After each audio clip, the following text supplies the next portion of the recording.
Welcome back to Dark Horror Stories. In today's episode, I'm sharing 7 true disturbing stories from small villages. These are tales of people who ventured into quiet backroads, inherited properties and forgotten trails, and found something they were never meant to see. Make sure to hit that like and subscribe button, and let me know where you're watching from in the comments. Story 1.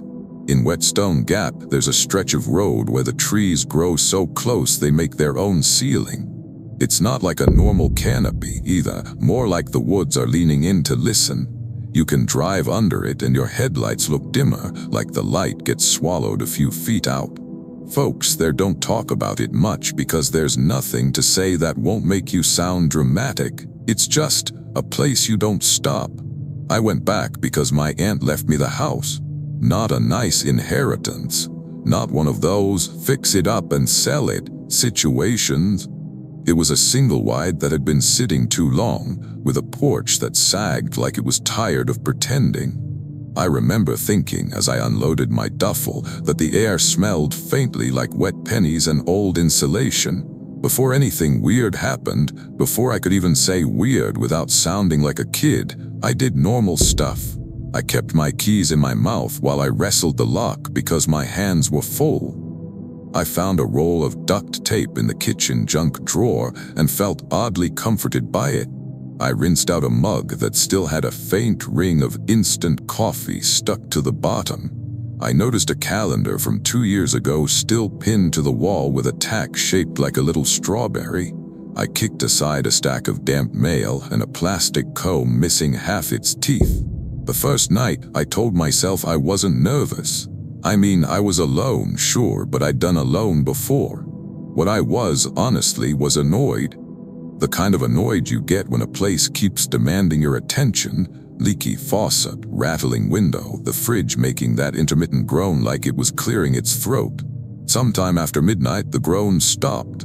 The house got so quiet I could hear my own saliva when I swallowed, and then I heard footsteps on the porch, not creaks, not the normal settling, actual steps, slow, spaced out, heel, pause, toe, like somebody was taking their time because they knew I was listening.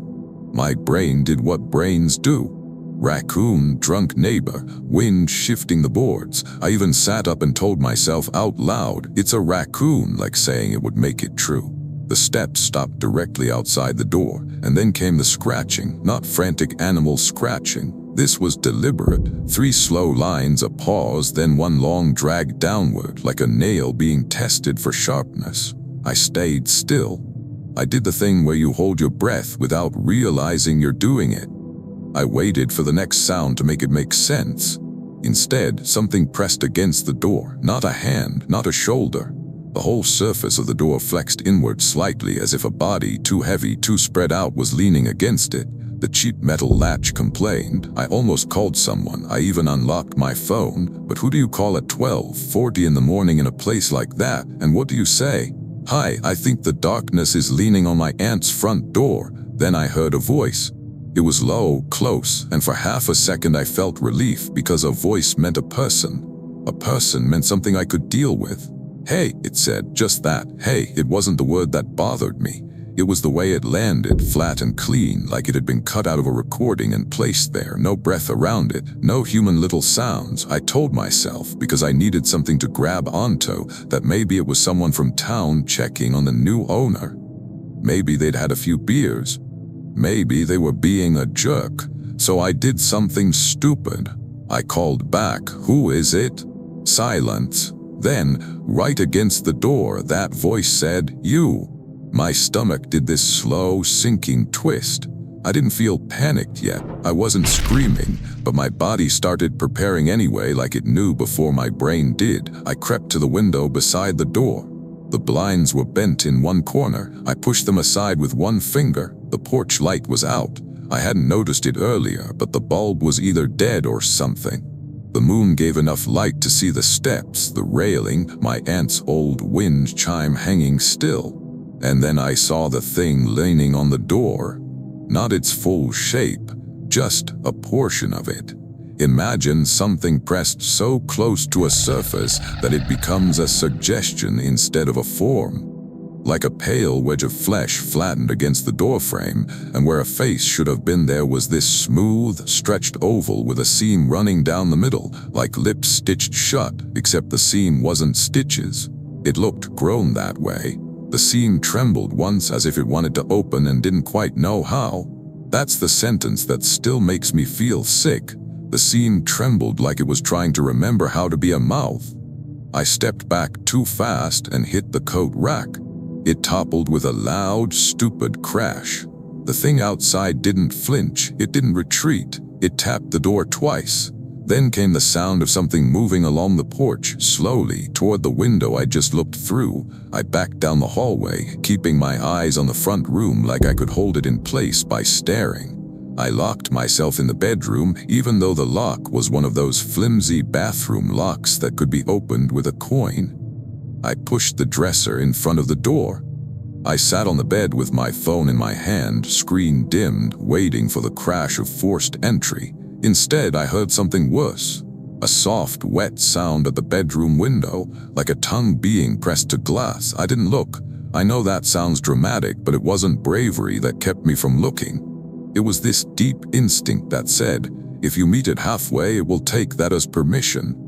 The wet sound continued, slow and patient, like something tasting the window, learning it. Then, this is the part I still second guess because it feels impossible. I heard myself speak from outside, my exact voice, not a close imitation.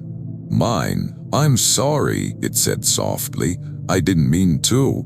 I remember blinking hard, like my eyes were dry. I remember the strange thought that my voice sounded younger, like it had been lifted from an old voicemail. I held my hand over my mouth to keep myself from answering. Outside, my voice whispered, "Let me in." "I'm cold." I was shaking by then, not violently, but enough that my teeth clicked once, and I hated the sound because it felt like I'd given away my position. The wet sound stopped. The window creaked just slightly, like something had shifted its weight, and then the scratching began again, but on the glass. Slow, controlled scratches, not enough to shatter it, just enough to leave pale lines.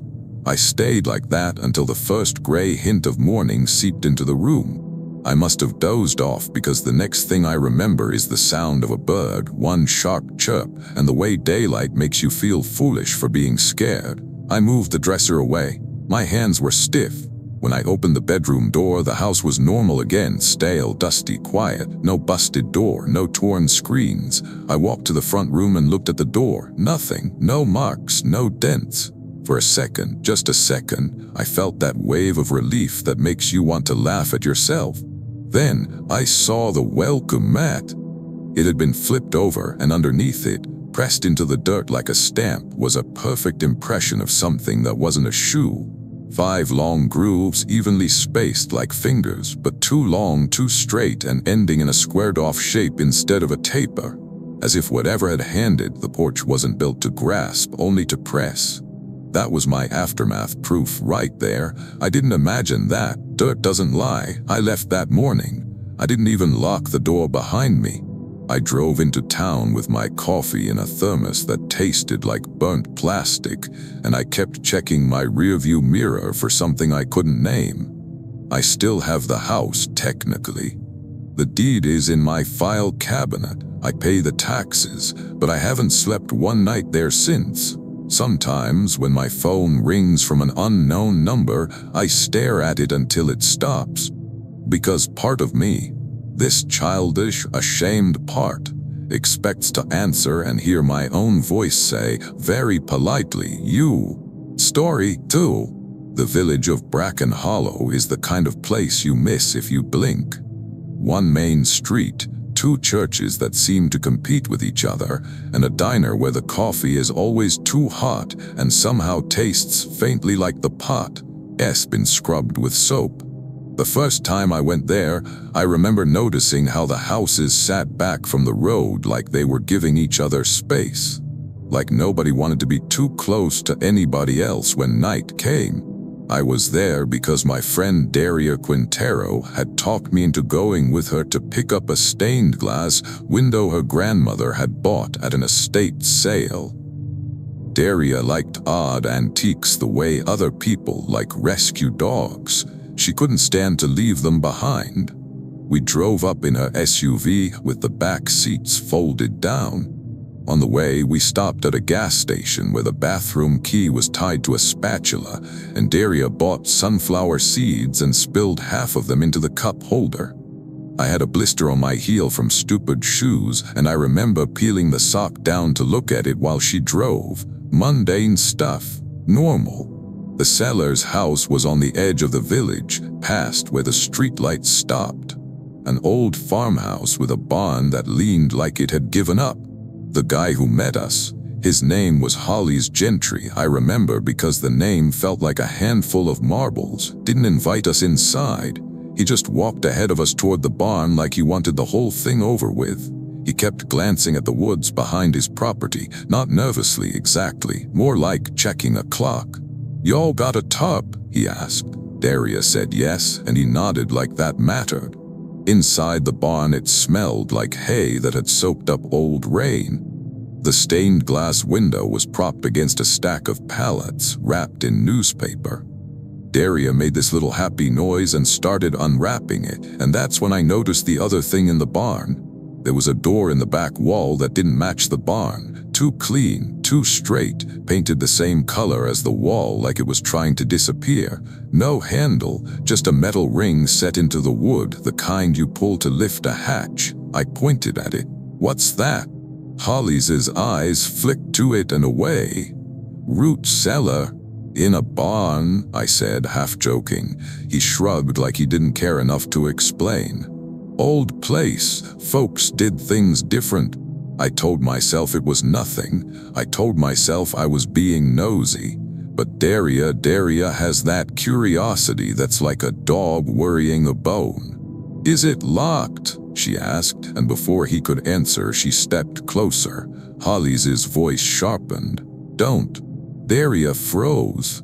"Sorry, He exhaled like he regretted raising his voice. "Just don't. Please." We got the window loaded into the SUV, wrapped in the tarp. Daria chatted nervously about how she'd clean it, where she might hang it. Holly's didn't really respond. He kept watching the tree line. As we pulled out, I looked back at the barn, and I saw that door through the open barn doorway move, not swing open. Just the ring lifted slowly, like something from the other side had hooked it and was testing it. The ring rose, held there, then fell with a soft clink. I swallowed and told myself it was settling wood. Temperature change, draft, anything. Daria was already turning the SUV around in the gravel driveway when her GPS lost signal. The map went blank, then reloaded, then spun like it couldn't decide which way we were facing. "You've got to be kidding," she muttered. She tapped the screen like that would fix it. We took the wrong road out, or maybe the road changed. I don't know. I know how that sounds. But we drove for what felt like 10 minutes and ended up back at the farmhouse. Holly's was standing in the yard as if he'd been waiting. Daria rolled down her window. "Hey, sorry, GPS." He didn't smile, he didn't wave. He just said, "Don't stop, keep going." And then he turned his head toward the barn again like he'd heard something we hadn't. That's when I heard it too, a knock, not from the barn, from inside the SUV, from the cargo area behind us. 3 soft knocks against the glass window of the trunk. Daria and I stared at each other. She tried to laugh, but it came out thin. "It's the window shifting," she said, and immediately reached back to check the straps like if she could touch it, it would be normal. The knocking came again. This time closer to my ear, as if whatever was knocking had moved forward. I twisted in my seat. The stained glass window was wrapped tight, strapped down, not moving, nothing else back there. Then the knocking turned into a dragging sound like fingernails drawn along the inside of the glass. That's when the smell hit. Wet soil, old rot, like a basement that's been flooded and never dried. Daria's face changed. She de-smelled it too. We didn't talk. She just punched the accelerator and took the next turn without checking. Gravel sprayed. The SUV fishtailed. The dragging stopped for a beat. Then came a slow, shallow breathing sound from the cargo area, like someone trying to breathe quietly through their nose. I started to tell myself it was air moving through the vents, that the tarp smelled like dirt. That stress makes you hear things, but then something spoke. It wasn't loud, it was a whisper, like someone practicing words. Daria, it said, not my voice, not hers, something in between. Too careful. Daria's hands tightened on the wheel. Nope, she said, breathy. No. The whisper came again, a little clearer. Daria, open it.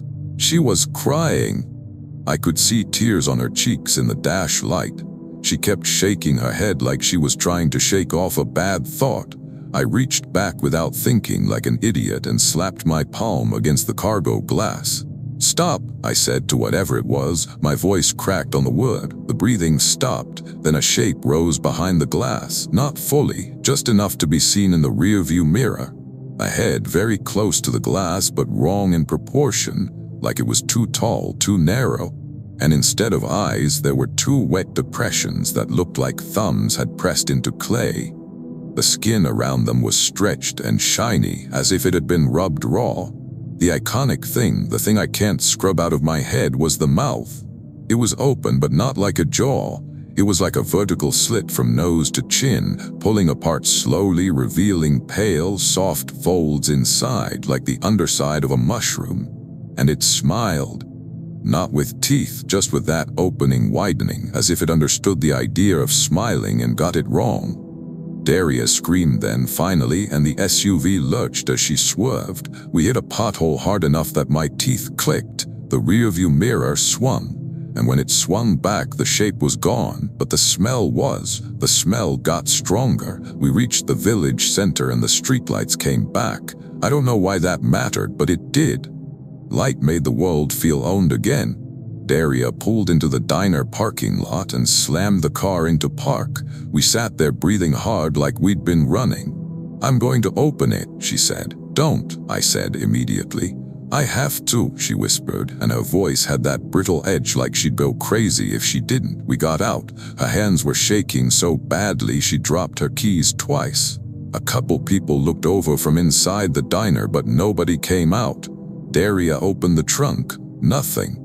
Just the stained glass window wrapped in tarp, straps tight, exactly where we left it. For a second, the relief made me dizzy. Then Daria lifted the tarp edge to check the glass, and there on the newspaper wrapping were damp fingerprints, not handprints like ours, too long, too many joints, like something had pressed its fingertips down and then dragged them, leaving 5 parallel smears of mud. That was the aftermath proof. Clean, stupid, undeniable. We left the window at a dump site outside town. Daria cried the whole way. She kept apologizing like she'd invited something into her life by wanting something pretty. Sometimes I think about Holly's gentry in his yard, telling us not to stop, and I wonder how long he'd been hearing those knocks. Story 3. Marrowick is one of those villages that looks charming in daylight. Stone walls, little gardens, a creek that runs under a wooden footbridge like it's part of a brochure. But the first time you're there at night, you realize the charm is just paint over isolation. The street lamps are spaced too far apart. The dark between them feels thicker, like it has weight. I was there for work. I repaired telecom lines for a contractor, mostly boring stuff. Splices, weather damage. The kind of job where you spend a lot of time staring at a pole and thinking about what you're going to eat later. They'd had complaints about a line out past the edge of the village, near an abandoned cluster of cottages that used to house quarry workers. I didn't want to go because it was already late afternoon, and I hate chasing problems when the light's going. But the dispatcher, Soren Ball, kept insisting it was an easy one. I brought my ladder, my tool bag, and a cheap radio that never quite held a station. I stopped at the only shop in the village and bought a meat pie that was still too hot in the middle and a bottle of water that tasted like plastic. The cashier, a teenage kid with acne and a tired stare, watched me like he wanted to say something and couldn't. "Out by the old cottages?" he finally asked. "Yeah," I said, mouth full of pie. "Why?" He shrugged too fast. "Just don't go in any of them." I laughed politely, because that's what you do when someone says something odd and you want to keep the conversation normal. "Wasn't planning on it," I said. The road out there narrowed into gravel. My tires threw little stones against the underside of the truck. The cottages came into view like broken teeth, roof lines collapsed, windows punched out, weeds tall enough to hide a dog.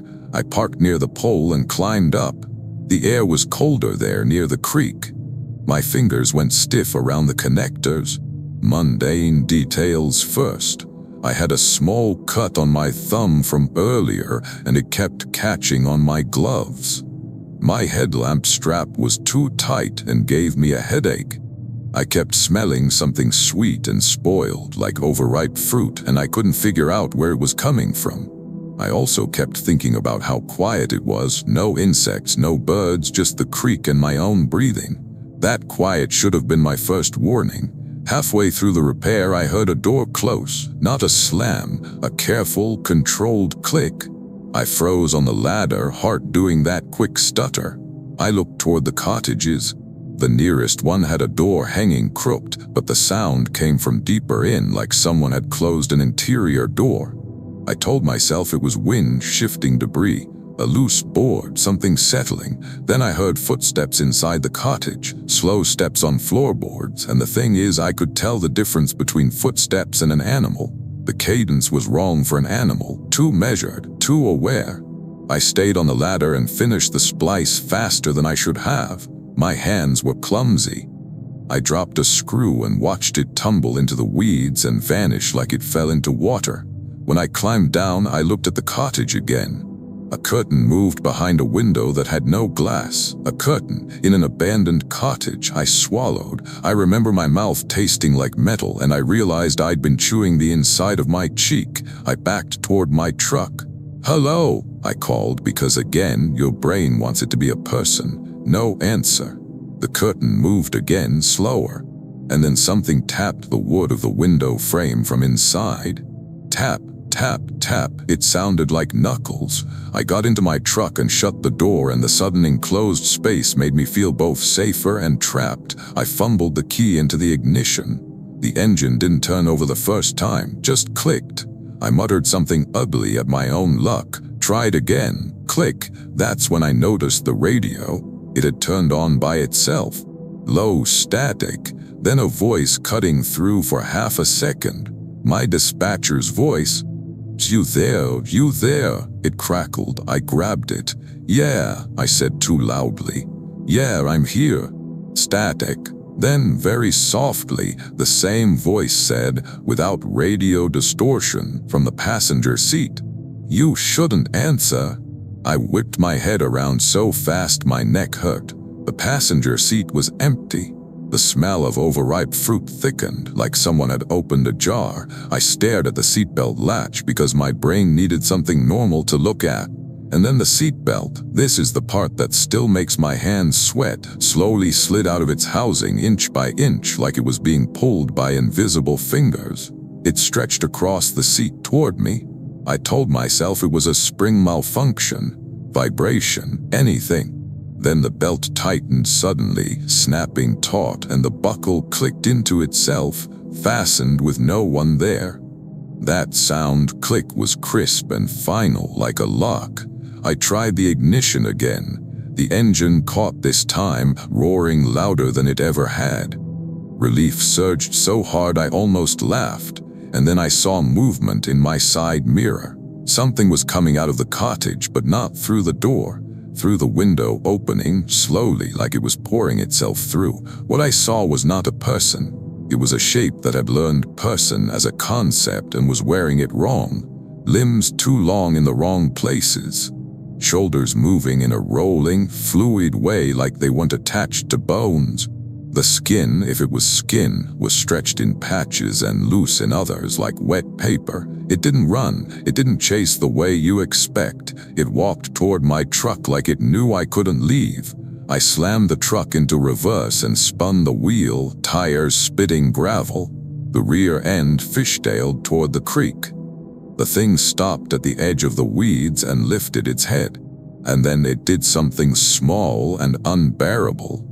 It tilted its head in the exact same way I tilted mine when I was a kid trying to hear something faint, like it was mirroring me.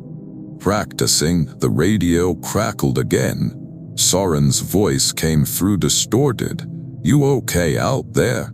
And the thing outside, without opening its mouth, answered in Soren's voice perfectly. "He's okay." That was my iconic moment. Hearing a voice come from a body that didn't have to move to speak, I gunned it. The truck lurched forward, found traction, and I tore down the gravel road back toward the village with my hands locked white on the steering wheel. I didn't stop until I hit the first street lamp. I sat there with the engine running, shaking so hard my knees bounced. When I finally got out to breathe, I noticed something on my driver's side door. A smear, not mud, not sap. A pale, sticky streak like something sweet had been wiped across the paint. And embedded in it were tiny dark hairs, too stiff to be mine, too coarse to be animal fur. Aftermath proof. I took a photo. It came out blurry because my hands were shaking. The smear dried by the time I got home, leaving a faint, glossy trail I couldn't wash off for days. I told my supervisor it was a bear. I told myself it was stress, isolation, a trick of sound. But I still keep my radio off now unless I absolutely need it. Because sometimes, late in the day, when the static cuts in, I swear I can hear a voice under it saying very softly, "You shouldn't answer." Story 4. Kettleford sits in a bowl of hills, the kind of village where fog collects like water. In the mornings it doesn't lift so much as thin out, and everything looks like it's being viewed through old glass. I only went there because my brother's friend, Juno Halberg, was getting married and he begged me to help set up the reception in the community hall. I didn't want to.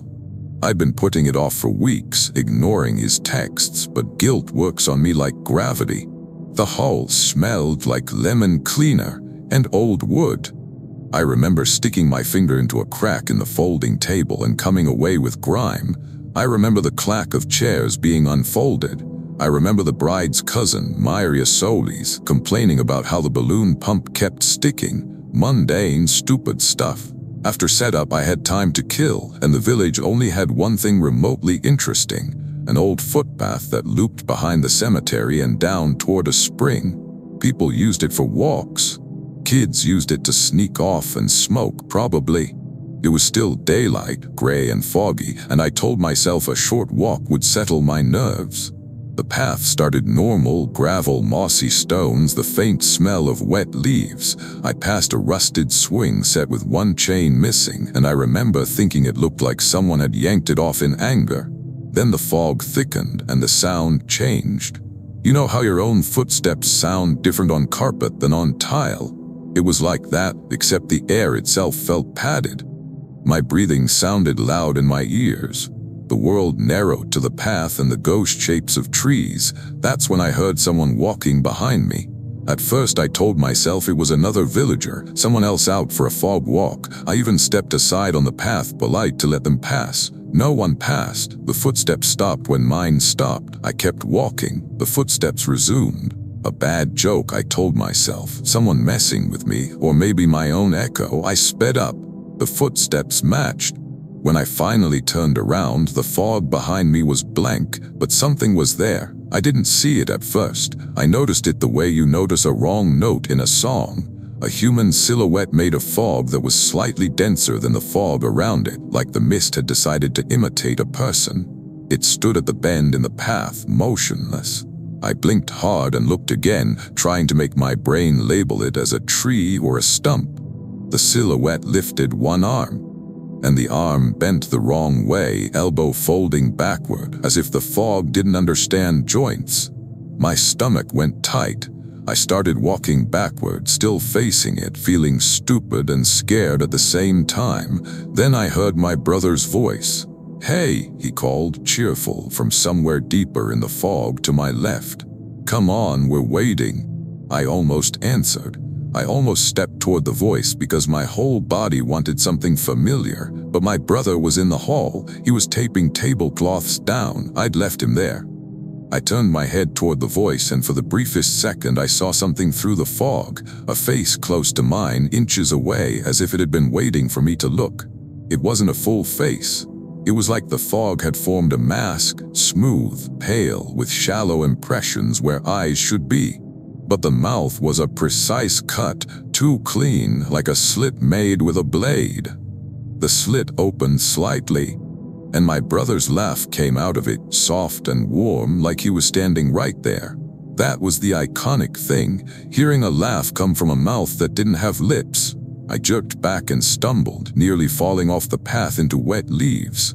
The fog figure behind me moved, gliding rather than stepping, closing distance without sound. I ran, not blindly, but with that desperate focus where your mind becomes a narrow tunnel. I followed the path uphill toward the cemetery because I knew where it went. My shoes slid on wet gravel, my lungs burned.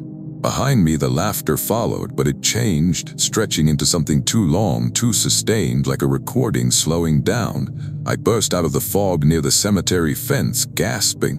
The air felt suddenly thinner, sharper. The world had edges again. I turned around. The fog line sat like a wall a few yards back, and in it, just at the threshold, I saw the silhouette pause as if it couldn't cross. It lifted that backward-bending arm again and waved slowly. I didn't go back on the path. I went straight to the hall, shaking and furious at myself for walking alone. That night after the wedding, when we were cleaning up, my brother found something in my jacket pocket. A small bundle of wet leaves tied neatly with a strip of white fabric, like a tiny gift. I didn't put it there. I don't even know when someone could have.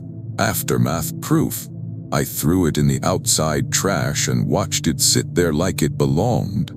Sometimes when fog rolls in where I live now, I hear my brother laugh on the edge of the sound, and I have to remind myself he's safe, he's fine, he's not in the mist waiting for me to turn my head. Story 5. In Alderhook, the river runs brown and fast, and the village sits along it like it's bracing.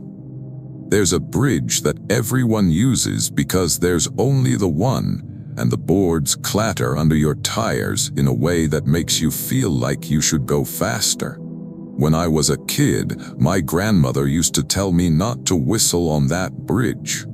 Not because it was bad luck in a cute way, because she said it brings things up.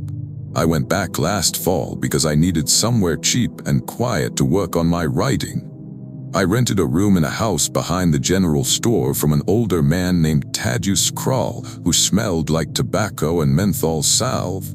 He handed me a key and told me the water pressure was temperamental, like he was warning me about a pet. My room was small, floral bedspread, a lamp with a crooked shade, a window that looked out at the river. I unpacked my laptop, lined up my pens, stacked my notebooks. I ate 2 stale cookies from a tin I found on the dresser and told myself they were fine. I made tea that tasted like the kettle needed descaling. I listened to the refrigerator kick on and off in the hallway. The first night I woke up because I heard whistling. It was faint, drifting in through the window. A simple little tune that sounded almost playful. My first thought, my rational one, was that someone was outside smoking. Maybe Thaddeus, maybe a neighbor. People whistle, but the tune didn't repeat like a human tune. It kept changing, like someone was searching for the right notes. I got up and peeked through the curtain. The bridge was visible from my window, a dark line over the river. There was no one on it. The whistling came again, and this time it sounded like it was under the window, right below the sill, as if someone stood directly beneath my room. I told myself, drunk teenager, mischief. I tried to ignore it. Then the whistling stopped and a voice said, soft, conversational, "Can you come down?" The voice was close enough that my skin prickled. I froze. I didn't answer. It said, "I dropped something I can't reach." I backed away from the window, heart thumping in that steady, unpleasant way, like my body was already running even if I was. I sat on the edge of the bed with my phone in my hand, debating calling Thaddeus, debating whether I was overreacting. Then came a tapping sound on the glass. Not knocking, tapping, like a fingernail tapping to get your attention. Tap, tap, tap. I forced myself to look. Something was pressed against the outside of the window, not a face, not fully, a hand. If it was a hand, it was pale and water-swollen, skin wrinkled the way fingers get after a long bath, but exaggerated. The fingers were too long and ended in blunt nails that looked worn down, like they'd been filed. And there was riverweed wrapped around the wrist like a bracelet.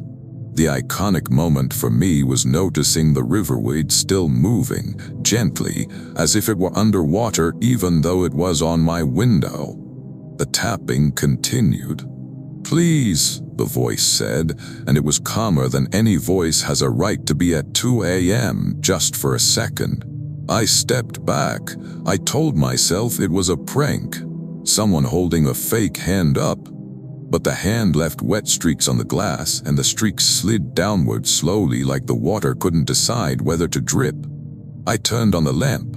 Bright yellow light filled the room. The tapping stopped. I crept back toward the window and looked. The hand was gone, but on the glass in the condensation and wet streaks there was an imprint of the fingers, 5 long ovals, like someone had pressed clay there.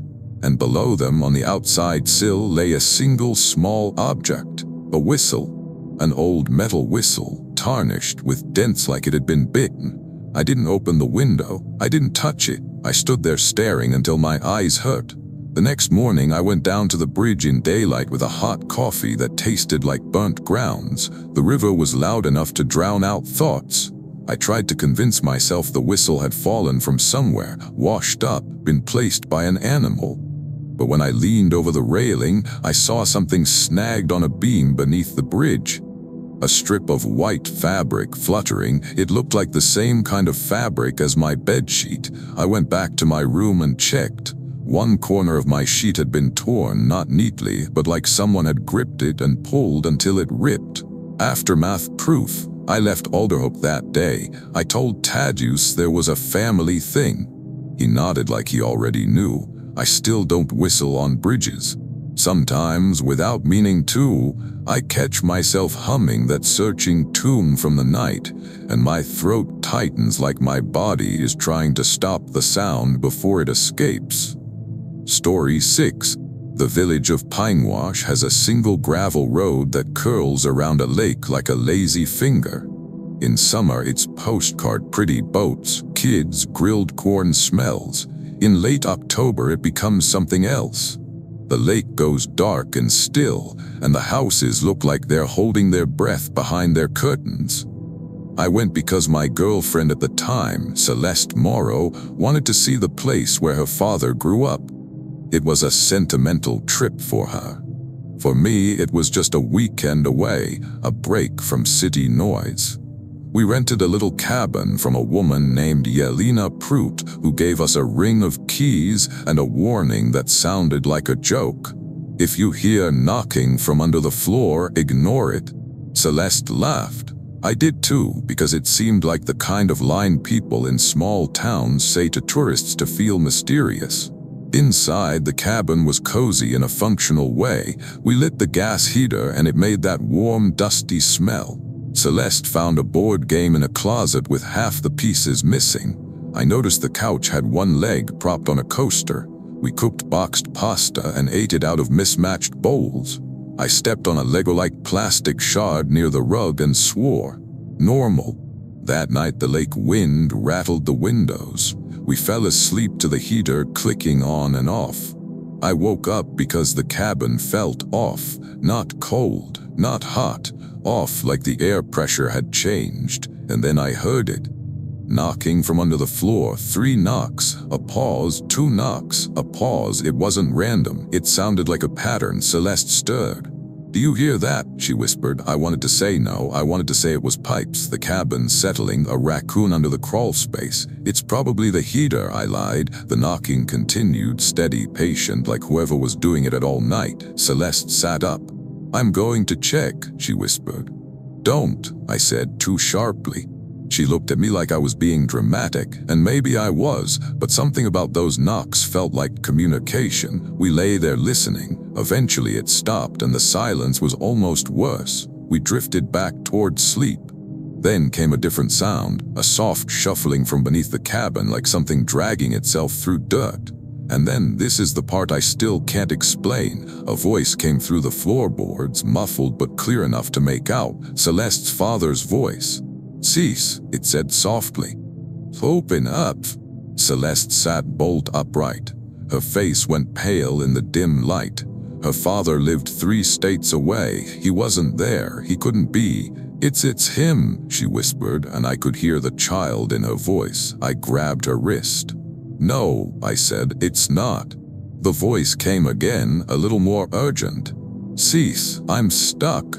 Celeste was shaking. I could feel it through her skin. I told myself someone was outside playing a sick prank, but the voice wasn't coming from outside. It was coming from below us. Celeste swung her legs out of bed, pulled toward the trapdoor that led to the crawl space, an old square hatch in the floor covered by a rug. I yanked her back. "Stop," I said, louder than I meant to. "Please." The voice below changed. Not in tone, tone stayed gentle, in content. It said in her father's voice, "He doesn't want you to see me." That sentence hit like a slap. It wasn't pleading anymore, it was dividing us. Celeste stared at me with tears in her eyes. And then the knocking started again, harder this time, directly beneath the hatch, thumping the boards. The iconic moment came when one of the floorboards flexed upward slightly, and a pale, wet fingertip pushed through a crack between boards, just the tip, testing the gap like a worm finding light. It didn't feel like a hand reaching up. It felt like the house itself was sprouting something. Celeste made a small, choking sound. I grabbed the rug and shoved it tight over the hatch, and then, this is ridiculous but true, I dragged the heavy coffee table over it, scraping the floor loud enough to wake the dead. The knocking stopped. For a second I thought maybe that was it. Maybe we'd blocked whatever was under there. Then the coffee table shifted, not much, just a slow, deliberate inch, as if something below was pushing up, testing weight. Celeste started sobbing silently, shoulders shaking. I didn't run. I didn't even stand up. I sat there with my back against the wall, staring at that table like if I looked away it would move faster. We stayed like that until dawn. In daylight, everything seemed stupid. The cabin was just wood and nails. The hatch was just a hatch. We moved the coffee table. We lifted the rug. The hatch looked normal. Celeste insisted on opening it because she needed to see nothing to believe it. I held my breath as she pulled the ring and lifted the hatch. The crawl space was dark and smelled like damp earth. Nothing moved. Celeste exhaled shakily and gave a broken little laugh like she hated herself for being scared. Then I saw it on the underside of the hatch, a fresh handprint, not dusty, wet, 5 long finger streaks smeared in a brownish film that looked like lake mud. Aftermath proof. We packed in silence. Yelena Prout didn't look surprised when we returned the keys. She just took them and said softly, "You didn't open it last night, did you?" Celeste couldn't answer. Neither could I. We drove away with the lake in the rearview mirror, flat and dark, and I kept thinking about that voice saying, "He doesn't want you to see me," like it had been watching our relationship, waiting for the right lever to pull. Story 7. There's a village called Larkspur where the houses are close enough that you can smell what your neighbors are cooking. It's the kind of place where people sweep their stoops and wave without really looking at you because they already know who you are by your car. I ended up there by accident. My car broke down on a back road during a cold snap, battery trouble I think, or alternator. I'm not great with cars, and in the moment all I knew was dashboard lights, engine sputter, dead. My phone had one bar and then none.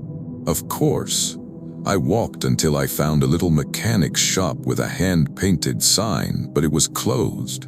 A note taped to the door said, "Back soon," in fading marker like it had been there a year. The air smelled like snow and exhaust.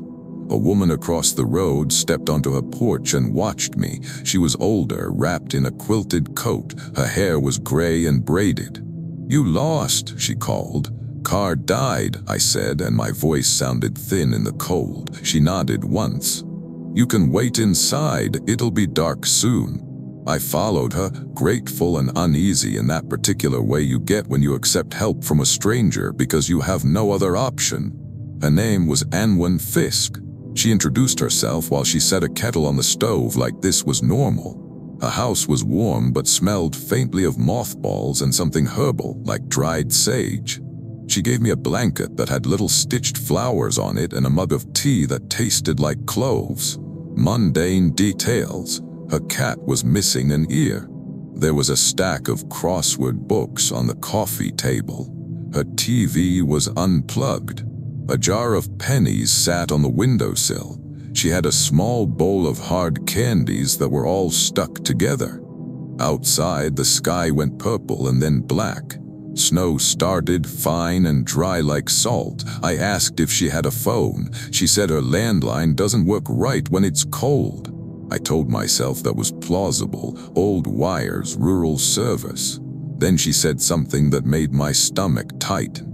"When you hear them walking," she said casually, "don't look out." I laughed because that's what you do when you want to keep things light. "Who's them?" She gave me a look like she regretted speaking. "Just don't." I tried to rationalize it. Maybe the village had prowlers, maybe kids played pranks, maybe she was paranoid. Then I heard footsteps outside, not on her porch, on the road, multiple sets, slow, crunching snow. I sat up. Anwen's hand tightened around her mug. The footsteps passed the house, then slowed, then stopped. Silence, then a soft knock at the front door. My heart kicked. I looked at Anwen. She didn't move. The knock came again, a little firmer. Anwen whispered, "Don't answer." The third knock was different. Not a knock, more like someone pressing their knuckles into the door and slowly dragging them downward. A long scrape. I swallowed. I told myself it was ice shifting, branches, anything. Then a voice called, polite as a neighbor. "Anwen." She closed her eyes like the sound pained her. The voice continued, "We're cold, let us in." Wasn't the request that scared me.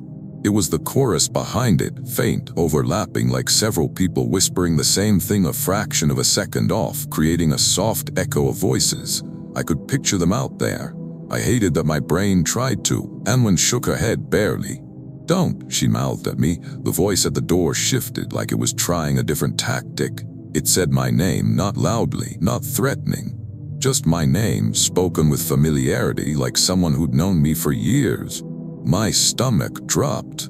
Anwen didn't know my last name. I hadn't told her much of anything. I stared at the door. My hands were sweating inside the blanket. "Come on," the voice said, gentle. "You don't have to be alone."